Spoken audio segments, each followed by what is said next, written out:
Olá, livrólicos de plantão! Sejam muito bem-vindos a mais um episódio do Pod Mas. Eu sou Suzane Madruga. E eu sou Glênio Madruga, tomando cuidado até com a minha sombra. Nossa! Episódio de hoje, uma leitura do conto Sonho de uma Noite de Natal. De Maxim Gorky. Quem foi Maxim Gorky? Foi Alexei Maximovich Peshkov, ou Maxim Gorky, ou Máximo Gorky, dependendo da tradução. Nasceu na Rússia em 1868, foi sapateiro, desenhista, lavador de pratos em um navio e, finalmente, escritor, romancista, dramaturgo, contista e ativista político. Mas por que Gorky? Nosso escritor do dia nasceu em uma cidade chamada Nizhny Novgorod, mas em 1932 o Stalin resolveu mudar o nome da cidade para Gorky, e pronto, e ele colocou isso no sobrenome. Na sua juventude ele tentou suicídio, acertou um tiro no pulmão e pegou tuberculose, mas continuou vivo. Fez parte da Revolução de 1905 para tentar derrubar o czar Nicolau.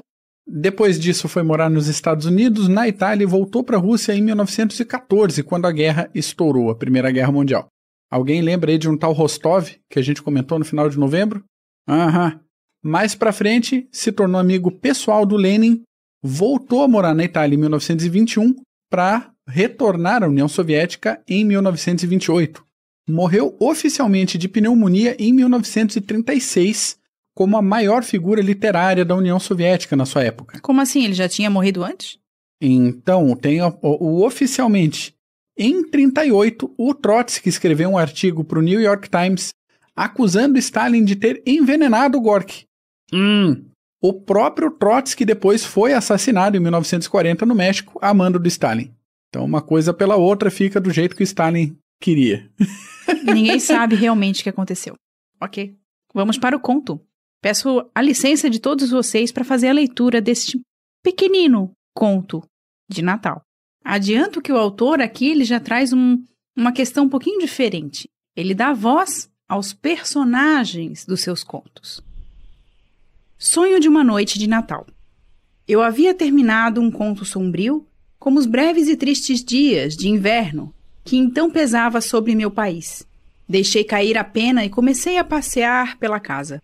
Era noite. Lá fora prenunciava-se uma tormenta. A neve caía em flocos espessos. A rua estava deserta, e encostando-me à vidraça, eu vi apenas uma lanterna pendurada a uma porta, do outro lado da rua, e agitada pelo vento. Aquele espetáculo era tão profundamente desolador que, afastando-me da janela, apaguei a lâmpada e fui deitar-me. Então, na escuridão que invadia todo o meu quarto, os sons da noite se fizeram mais nítidos. O relógio contava os segundos, mas por vezes o zumbir da neve lá fora afogava seu rumor. Em vão. O tic-tac apressado, incansável, voltava a dominar os murmúrios do inverno. E aquele tic-tac seco, monótono e teimoso, em sua marcha para a eternidade, impunha-se ao meu cérebro, ressoava dentro dele. Não podendo dormir, pensava nas páginas que acabara de escrever. Era uma narração muito simples. A história de dois velhos tímidos e meigos, dois abandonados pelo destino. Ele cego, ela, sua esposa, humilde e fiel. Uma madrugada na véspera de Natal, saíram de seu sórdido abrigo e foram mendigar pelo casario da vizinhança, para ver se obtinham algo com que comprar um pouco de alegria e conforto para o dia mais santo de todos. Movido por essa esperança, percorreram os arredores crentes de que poderiam voltar à hora da missa do galo, com os bolsos cheios de dádivas feitas em nome do Senhor. Mas foram tão escassas as esmolas que nem sequer compensaram a caminhada. E já era muito tarde, quando o triste casal compreendeu que tinha de voltar ao seu casebre sem fogo para se aquecer, e apenas com o indispensável para não passar fome. Retomaram, pois, o caminho de seu abrigo. Ela adiante, ele com a mão apoiada à sua cintura. Vinham lentamente na escuridão da noite. As nuvens encapotavam o céu. O vento dançava com a neve e o caminho parecia cada vez mais longo. É que a velha se deixava iludir pela alvura sempre igual do solo e, em vez de tomar o atalho que continha, seguira ao longo do vale. O velho irritava-se. Ainda não chegamos? Estou vendo que não chegaremos antes da meia-noite. Ela respondia que estavam perto. Sabia que tinham se perdido. e queria ocultar-lhe o fato. Mas tanto andou em vão que teve de confessar com um tom melancólico na voz: em nome de Cristo, perdoe-me. Eu me enganei. Tomei outro caminho. E o pior é que agora não sei onde estamos. Vamos parar um pouco para repousar. Mas vamos ficar gelados. Que importa? Nossa vida não é tão doce que dê pena de perdê-la. Preciso descansar um pouco. O velho cedeu, suspirando. Sentaram-se na neve, encostados um contra o outro, e ficaram imóveis, como duas trouxas de farrapos. A neve, que caía incansável, começou a cobri-los, e a mulher, menos agasalhada que o marido, não tardou a se sentir tomada por um sono irresistível. Sentindo que ela se apoiava mais fortemente sobre seus ombros, o homem assustou-se. Minha velha, não durma. Olhe que vai ficar gelada. Porém, ela já adormecera e balbuciava coisas incompreensíveis, sem despertar. O velho voltou-se e tentou erguê-la, repetindo seus alarmados conselhos. Como não o conseguisse, ergueu os braços e bradou por socorro. Ninguém o ouvia, mas os sinos ao longe começaram a repicar. Minha velha, insistiu o cego, sacudindo os ombros de sua pobre companheira. Os sinos já estão tocando para a missa. Levante-se. Olhe que vamos chegar tarde. Mas a mulher mantinha-se imóvel. Então, resignado, sentindo-se também invadido pela sonolência mortal, o cego sentou-se de novo, ao lado de sua velha, e uma última súplica passou por seus lábios. Senhor, acolhe a alma de teus servos. Ambos somos pecadores, mas confiamos em tua misericórdia. Recordando essa história, sorri, contente comigo mesmo, certo de que ela eterneceria meus leitores. E, embalado pelo tic-tac do relógio, comecei a cochilar.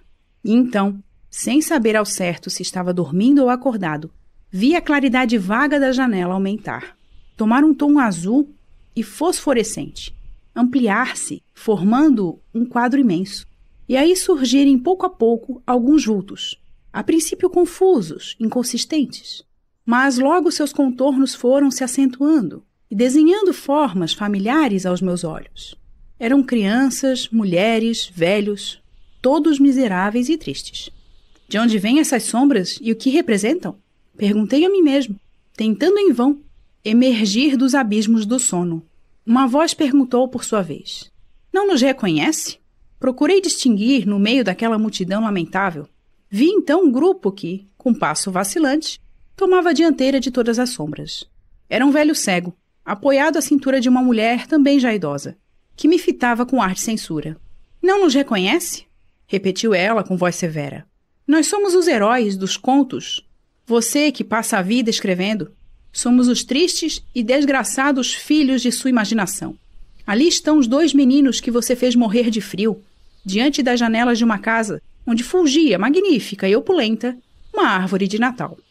Aquela mulher ali, a desgraçada, que você fez morrer sob as rodas de um trem, quando corria pela rua ansiosa por levar aos filhos um presente de Natal. Aquele ancião? Eu ouvia contemplando, pálido de horror, as sombras lúgubres e silenciosas que desfilavam sem cessar ante meus olhos. Por que vinham todas elas me alucinar nessa noite? Que queriam de mim? Que pretendiam? Responda você mesmo a essas perguntas, bradou a velha, lendo o meu pensamento. Por que escreveu essas coisas? Para que vive inventando essas desgraças, essas tristezas? Que pretende com isso? Desfazer o que resta da fé e esperança no coração dos homens? Tirar-lhes a confiança na redenção, mostrando-lhes somente o mal? Aniquilar o desejo de viver, apresentando a existência como um suplício sem fim e sem remédio? Eu estava consternado. Seria mesmo assim, tão culpado? O que faço não é o que fazem todos os escritores? Especialmente nos contos de Natal, procuramos todos imaginar cenas bem tristes, bem tocantes, para despertar em nossos leitores sentimentos compassivos, abrir os corações à piedade. É mentira, bradou a velha. Mentira ingênua e ridícula. Então pretende, com dores e misérias, despertar bons sentimentos nos corações acostumados a desgraças reais?